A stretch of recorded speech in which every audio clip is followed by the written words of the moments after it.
What if I told you there's a children's story, one that was totally forgotten for over 100 years, that might not be fiction at all?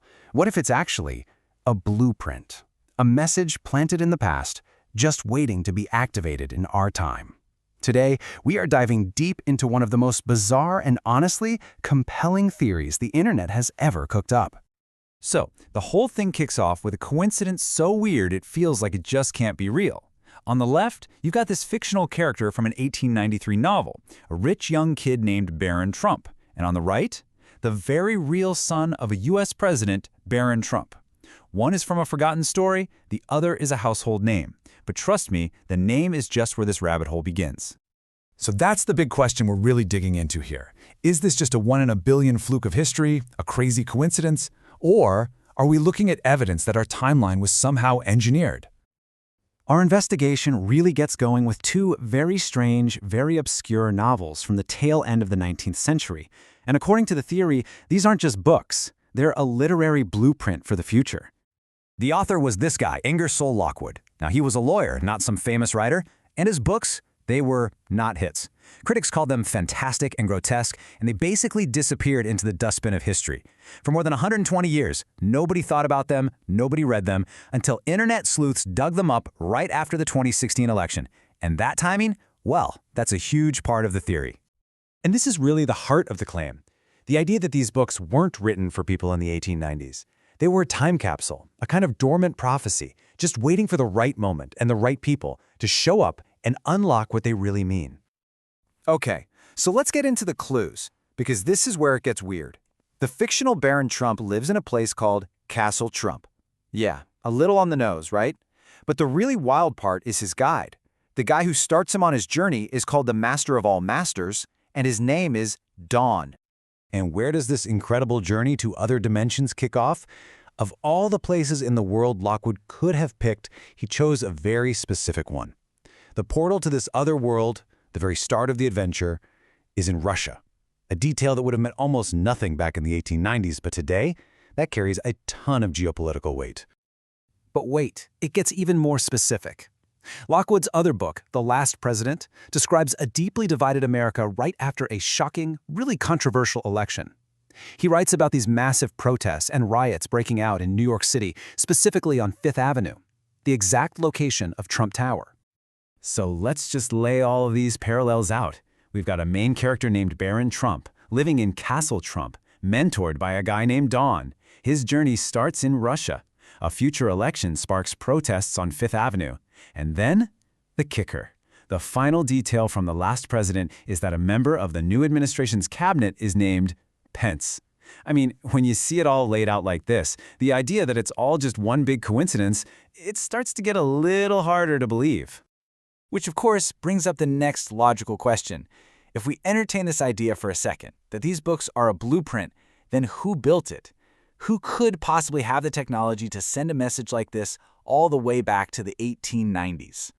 And that question leads us to the second pillar of this whole theory, a direct, documented, historical link between the Trump family and the legendary, brilliant, and mysterious Nikola Tesla. The connection is made back in January of 1943. Nikola Tesla dies alone in his hotel room in New York, and almost immediately, the FBI swoops in and seizes all of his research. To figure out what they have, they call in a top engineer from MIT, a brilliant scientist named Dr. John G. Trump. Yep, Donald Trump's uncle. So after going through all of Tesla's most secret papers, Dr. Trump files his official report. He basically says it's all just speculative and philosophical stuff, nothing that actually includes workable principles. So, case closed. The government thinks the papers are useless. But the theory presents a much more chilling possibility.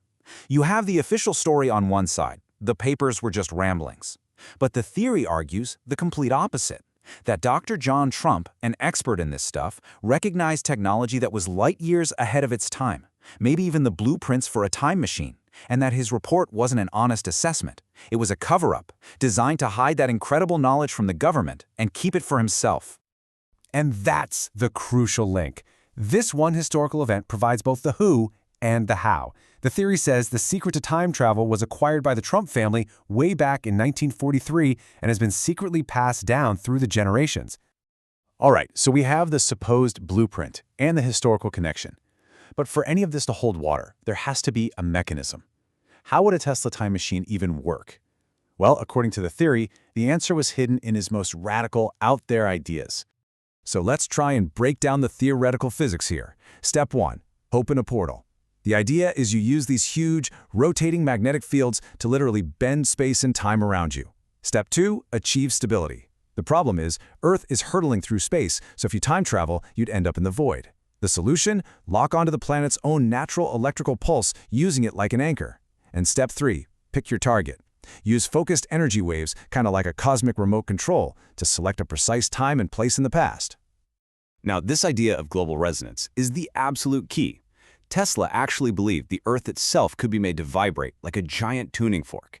The theory says that by matching that frequency, a time machine could become perfectly stable with the planet.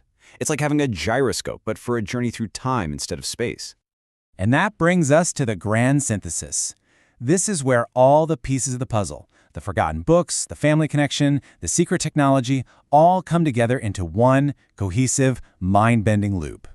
Here's how the theory says the loop was closed. Sometime in the 1890s, a time traveler hands over the blueprint to an unknown author. Then, in 1943, Dr. John Trump gets his hands on the technology to make it all possible. And finally, in our century, the key players from that blueprint, Don and Barron Trump, emerge onto the world stage, fulfilling a prophecy they didn't even know existed. Which leads us to the theory's ultimate, jaw-dropping conclusion. Why is the prophecy all about the son and not the famous father? The theory suggests that Barron Trump isn't just the subject of the prophecy. He's the one who started it. He isn't just a character in the story, he is the time traveler. And this just puts the final piece into place. That strange title from that old book, Barron Trump's Marvelous Underground Journey, is reframed. It's seen as an allegory for the act of time travel itself, a secret journey into the deep past to plant the seeds of the future, all to make sure the loop closes and the timeline unfolds exactly as planned. So, in the end, we're left with this staggering question. Is this all just the most elaborate, intricate web of coincidences in recorded history? Or is it possible that the future isn't something that just happens to us, but something that was already written because the past was engineered to create it?